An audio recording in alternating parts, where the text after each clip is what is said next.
Добро вечер, Централен дневник на К1. Еве што ќе гледате во ова информативно издание. 1% од светското производство на праска отпаѓа на производството во Росоманско. Македонската праска и годинава завршува на рускиот пазар. Одредена мерка притвор за возачот на Аудито, додека пак на возачот на автобусот му е одредена друга мерка за предпазливост. Детето на починатите сопружници во стабилна состојба. Ке се реконструира градскиот стадион во Кавадарци.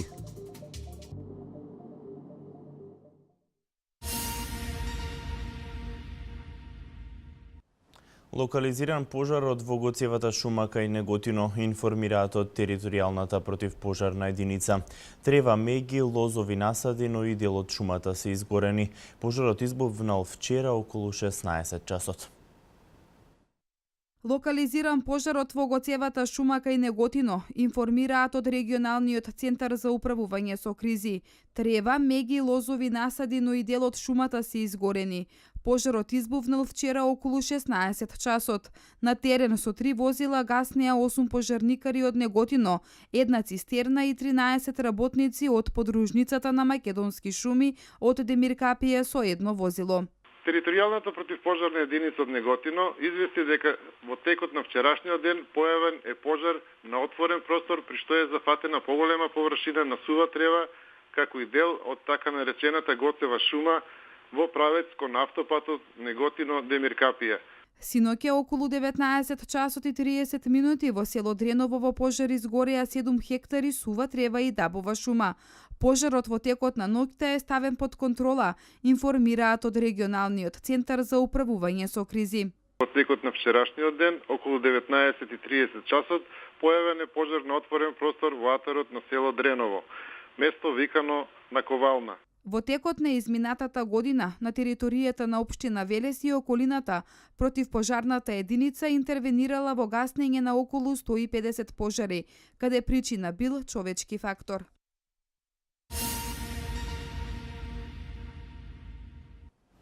Годишниот ДС од Србија заработи 8 дена притвор, осомничен за вчерашната сообраќајна несреќа што се случи во близина на Удово. Возачот на автобусот пак со мерка за предпазливост. Во несреќата животот го загубија сопружници од Скопје, а нивниот 7-годишен син се уште е во ургентниот центар во Скопје и се наоѓа во стабилна состојба.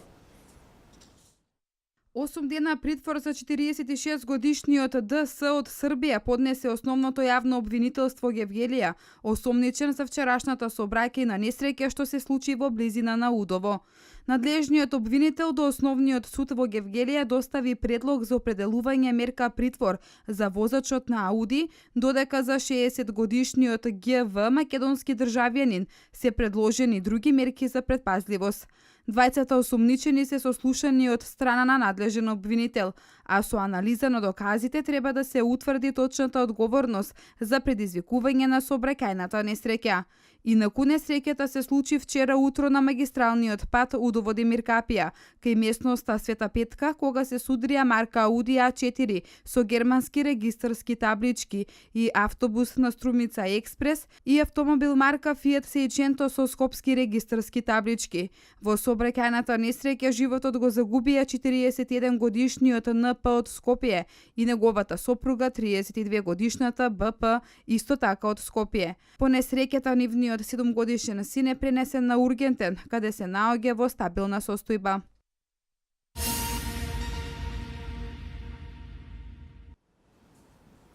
Најголем процент од производството на праски во државава отпаѓа на Росоманското поле. Според земјоделците, родот годинава е со одличен квалитет, а Русија е земјата каде ќе заврши најголемиот дел од произведената росоманска праска. Русија е земјата во која и годинава ќе заврши најголем дел од произведената росоманска праска. Според земјоделците, родот е со одличен квалитет. Ова традиционално овошје во изобилие го има и на домашните пазари. Не се троши многу тука.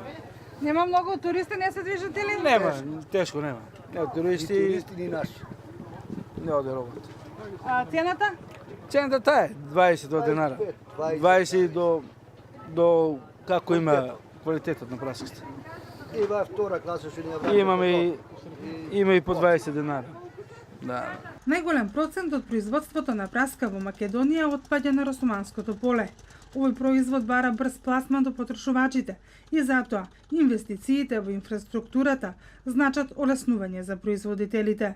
На нас праската ни е многу важна, таа навистина е премногу осетлива кога се транспортира. Тука мора да кажам дека се погриживме и како локална самоуправа да и веќе избравме и фирма која што ќе го гради патот локален Росоман Сирково, кој што во една блиска иднина ние веруваме и сигурни сме, не само што веруваме дека ќе се прави експресниот пат од наплатна станица кај градско према Дреново Мотлот. Овој пат локален Росоман Сирково ќе се поврзи на овој пат и во една многу блиска иднина, а ќе значи за земјоделците унапредување и на економскиот дел, ќе го приближи Сирково до откупувачите.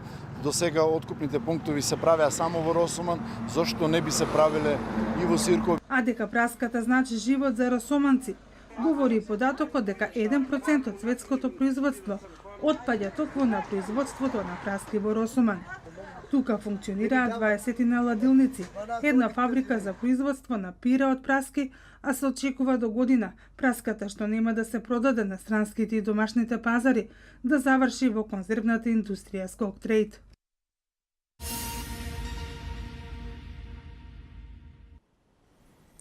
Над 600 хектари земјоделско земјиште издава државата под закуп. Од објавените површини кои се доделуваат под закуп како целини, најголем дел се однесуваат на Велешкиот регион, каде се објавени 5 географски целини на земјоделски површини. Согласно огласот, право за аплицирање имаат сите домашни физички и правни лица, како и странски правни лица кои имаат регистрирано своји подружници во Република Македонија.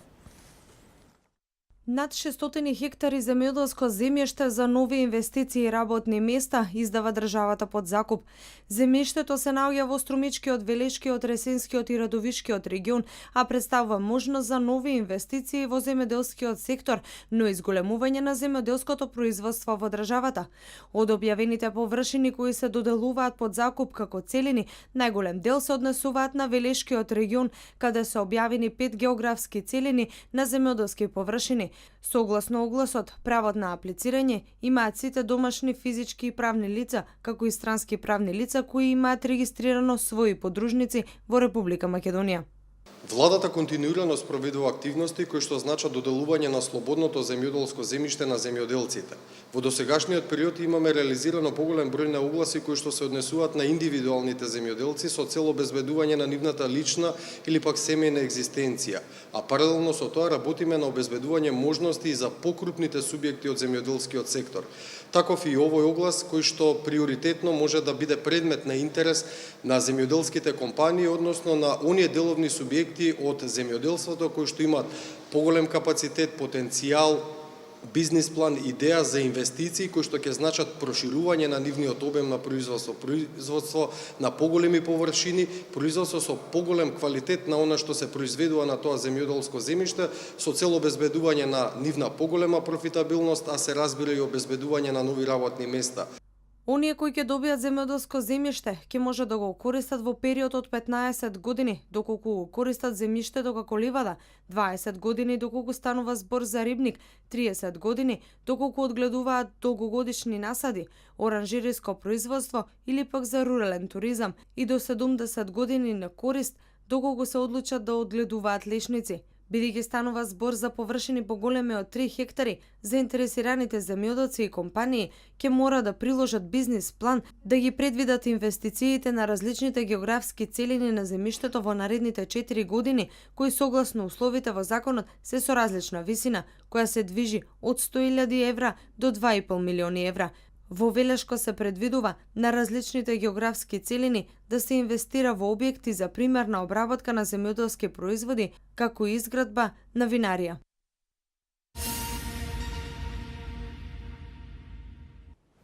Наскоро ќе се реконструира градскиот стадион во Кавадарци. Старите столчиња на северната трибина ќе бидат заменети со нови.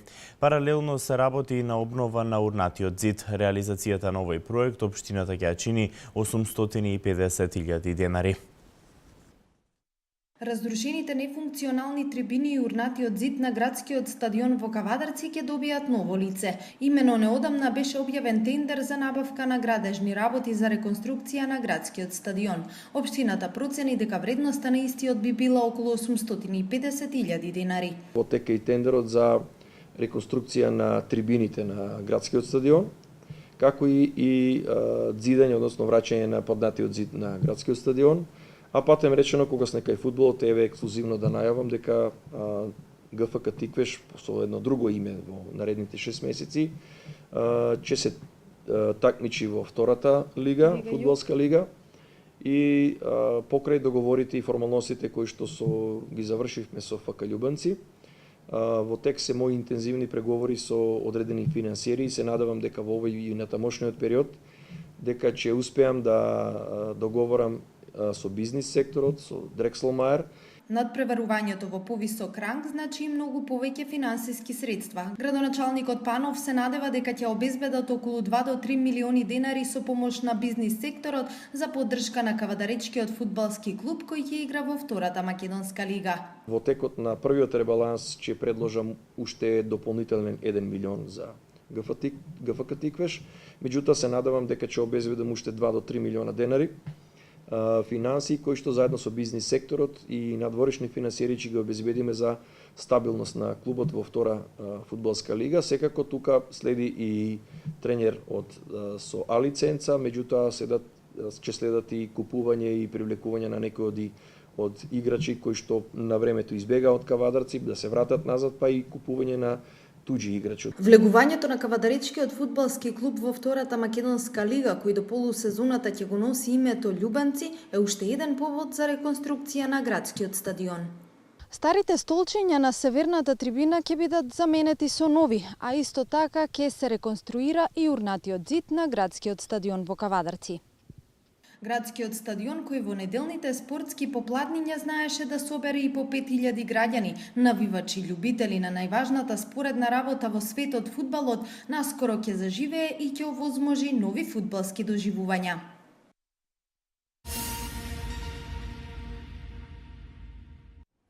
Македонски државјанин со иницијали МТ заработи кривична пријава за превоз на опојни средства.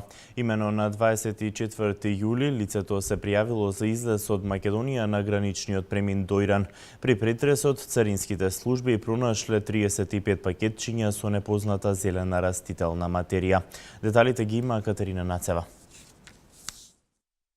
Сакајќи да пренесе опојни средства преку граница, ќе седне на обвинителна клупа во Велес. Основното јавно обвинителство Велес поднесе кривична пријава против МТ, македонски државјанин, кој на ден 24.7.2016 година со товарно моторно возило со македонски регистарски ознаки се пријавил на излез од Република Македонија на граничниот премин Дојран. Лицето на царинските службеници со транзитното ЕЦД пријавил стока метални спирали и задушици која превезувал од Република Хрватска за Република Турција. При извршената контрола на товарот во полуприколката од страна на царинските службеници биле пронајдени 2 црни патни торби во кои биле сместени вкупно 35 пакетчиња, 20 во едната и 15 во другата торба, наполнети сите со непозната растителна материја со зеленкаста боја и карактеристичен мирис. По наредба на јавниот обвинител извршено е вештачење на непознатата материја, при која е утврдено дека истата представува опојна дрога марихуана со вкупна тежина од 34 килограми. Осомничениот е предаден на судија на претходна постапка во Основниот суд Велес, кој му одреди мерка притвор во трајање од 30 дена. Одделението за истраги во соработка со јавниот обвинител кој го води случајот превзема понатамошни мерки и активности за откривање на сите инволвирани во кривично правниот настан.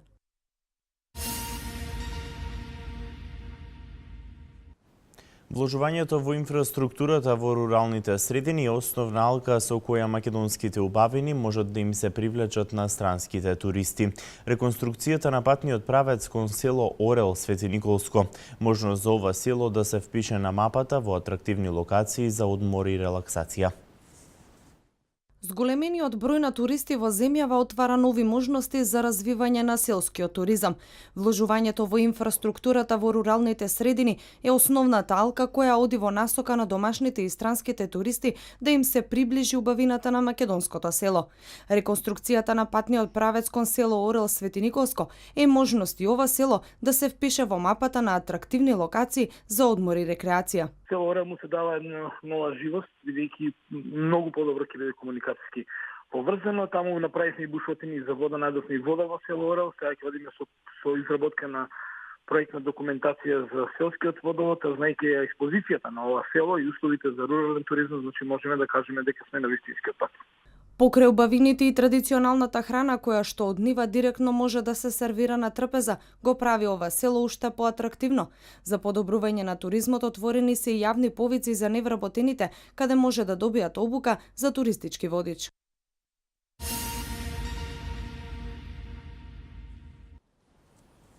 Министерката за информатичко општество на средба со амбасадорот на Кралството Холандија.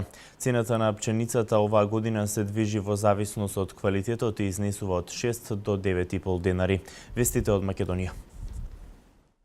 На денешната работна средба во Скопје меѓу Министерката за информатичко општество и администрација Марта Арсовска-Томовска и амбасадорот на Кралството Холандија во Македонија Вилем Волтер Пломб, главна тема беа проектите и активностите за реформа на јавната администрација и унапредувањето на состојбите во медиумската сфера. За време на состанокот, Министерката Арсовска-Томовска се осврна на најновиот извештај на Светскиот економски форум за информатичка технологија за 2016 година, според кој Република Македонија се наоѓа на 46-тото место од вкупно 139 земји во светот, со што продолжува позитивното искачување на нашата земја во однос на ИКТ подготвеноста. Двајцата соговорници изразија задоволство од средбата и оставија можност за соработка меѓу ова министерство и амбасадата на Холандија во иднина.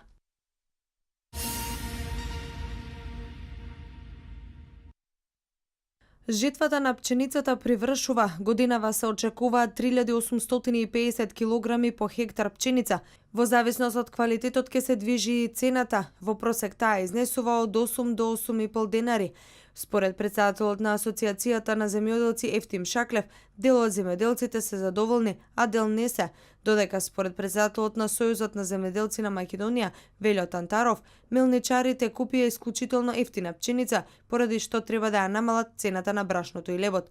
Владината мерка дополнителни 6000 денари поддршка за хектар ќе може да ја искористат сите чиј род е пријавен.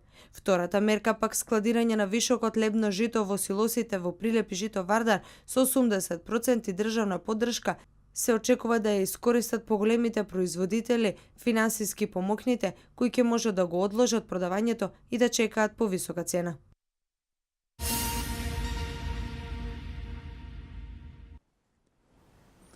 Најмалку 76 животи земаа поплавите во Судан. Шумски пожар уништи 422 автомобила во Португалија, а пожар има и на еден од Канарските острови. Ова е светот денеска.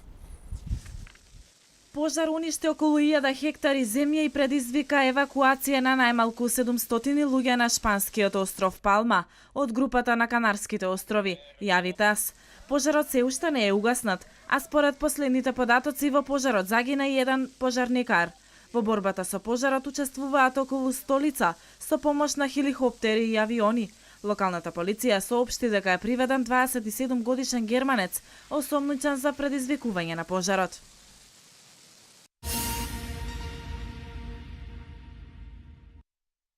Во поплавите по обилните дождови што го покрие Суданот зедаа најмалку 76 лица, а илјадници домови се уништени. Поплавите кои не се смируваат веќе неколку дена, погодија 13 од вкупно 18 судански провинции, изјави суданскиот министер за внатрешни работи Исмат Абдел Рахман. Водостојот на Нил е на највисоко ниво во последната деценија. Најмногу е погодена источната провинција Касала, каде се уништени 3206 куќи и оштетени 3048 домови.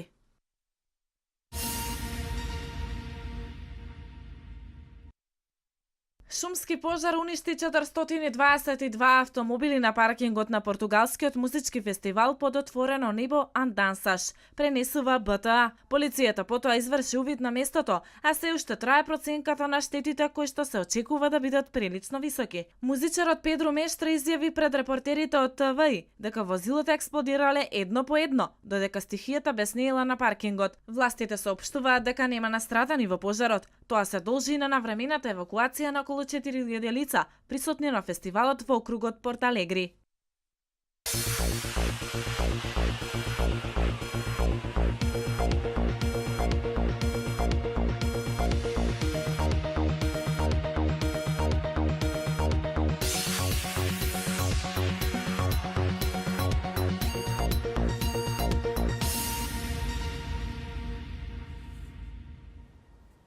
Денес имавме сончево време со умерена облачност. Максималната температура го достигна 36 степен.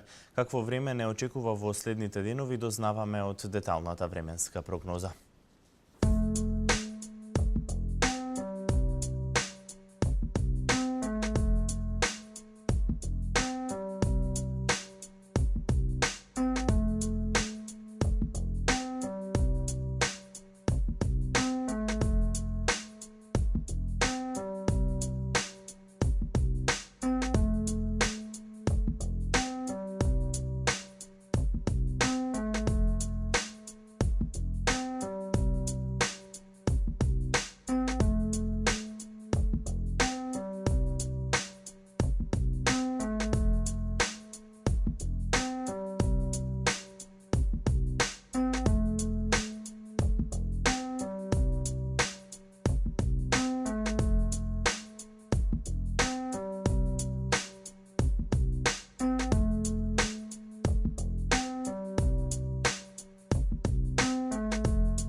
Ова беше и последната информација за вечерва. Пријатна вечер ви посакува информативната редакција на К1.